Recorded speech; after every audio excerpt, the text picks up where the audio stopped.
पुष्प 36 अग्निहोत्र आणि एपिलेप्सी। अग्निहोत्राचे परिणाम इतके आश्चर्यजनक असतील याचा आपण विचारसुद्धा करू शकत नाही। हा एक असा अनुभव आहे ज्यामुळे अग्निहोत्राचे पूर्ण महत्त्व स्थापित होईल आणि आपले डोळे उघडतील। आजचा अनुभव हा जयपूर स्थित श्री कैलासजी गंगवाल यांच्या कुटुंबाचा आहे। आजचा अनुभव हा कैलासजी स्वतःच कथन करत आहेत, त्यांच्या शब्दांत समजून घेऊ। 1981 मधील गोष्ट आहे। माझ्या मुलीचा जन्म होणार होता। त्याचवेळी माझ्या पत्नीला एपिलेप्सी हा आजार जडला, अर्थात फिट्स येणे। अशा स्थितीत बेशुद्ध होणे, दातखिळ बसणे, तोंडातून फेस येणे यासारख्या गोष्टी होऊ लागल्या। त्यावेळी neuro consultant doctor BM Sharma होते, ज्यांनी सांगितले की हा आजार खूप गंभीर आहे आणि यासाठी 500 मिलीग्रॅमची टेग्रेटॉल नावाची कॅप्सूल दिवसातून 3 वेळा घ्यायची आहे। जर तुम्ही एक वेळ जरी औषधे घेतली नाहीत तर त्या दिवसापासून पुन्हा 3 वर्षे घ्यावी लागेल। म्हणजेच एक वेळ जेवण करणे विसरलात तरी चालेल, पण औषध घ्यायचे विसरायचे नाही। स्थिती अशी झाली होती की पत्नीचे मेंटल स्टेटस जवळपास 0 झाले होते आणि वजन जवळपास 40 किलो झाले होते।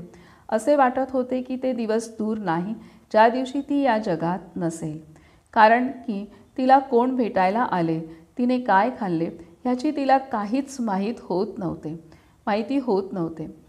त्यामुळे स्वयंपाकघरात जेवण बनवणे बंद झाले होते, बाथरूमची कडी लावणे बंद झाले होते, यासाठी की काय माहीत कधी एपिलेप्सीचा अटॅक येईल। अशा परिस्थितीत मी सुद्धा खूप डिस्टर्ब झालो होतो। 3 वर्षांपर्यंत म्हणजेच 1984 पर्यंत काहीच प्रगती नव्हती।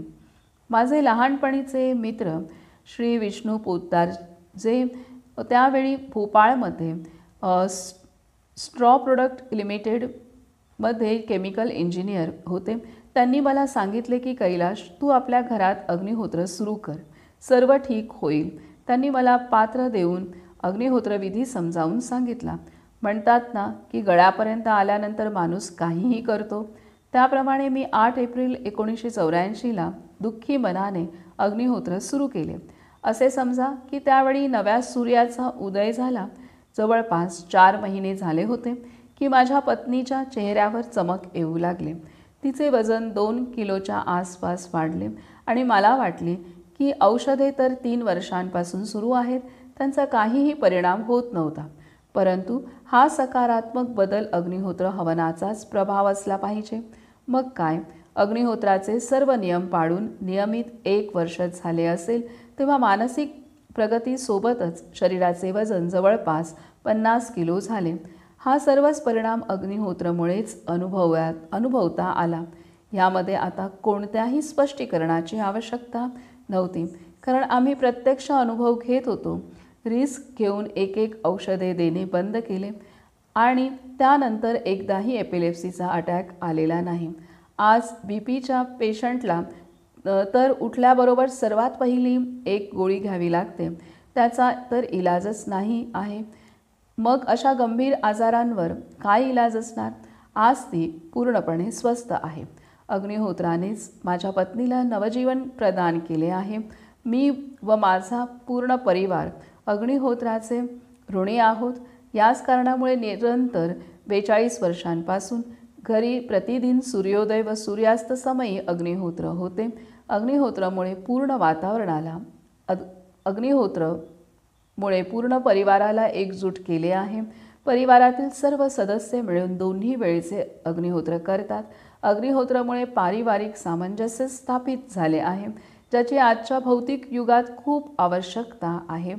ईश्वराच्या आदेशाचे पालन करत प्रत्येक व्यक्ती आपले शारीरिक तसेच मानसिक स्वास्थ्य प्राप्त करो, हीच सदिच्छा।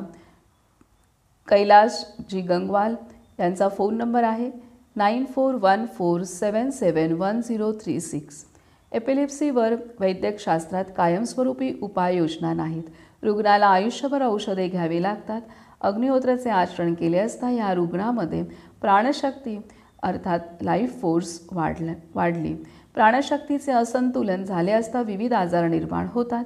अग्निहोत्रामुळे प्राणशक्ती संतुलित होऊ लागली, तसे रुग्णात सुधारणा होऊ लागली. हे पाहून रुग्ण व घरातील सर्वच मंडळी अत्यंत श्रद्धेने अग्निहोत्राचे आचरण करू लागले. परिणामस्वरूप एपिलेप्सीसारख्या गंभीर आजार पूर्णतः बरा झाला. अगदी औषधही पूर्णपणे बंद झाली. एपिलेप्सीसारख्या गंभीर व्याधीत अग्निहोत्र यज्ञाने इतके प्रभावी काम केले तर अन्य व्याधींतही निश्चितपणे प्रभावी काम करणारच, कारण अग्निहोत्र प्राणशक्ती वाढवते. श्री कैलासजी गंगवालजींचे मनपूर्वक धन्यवाद.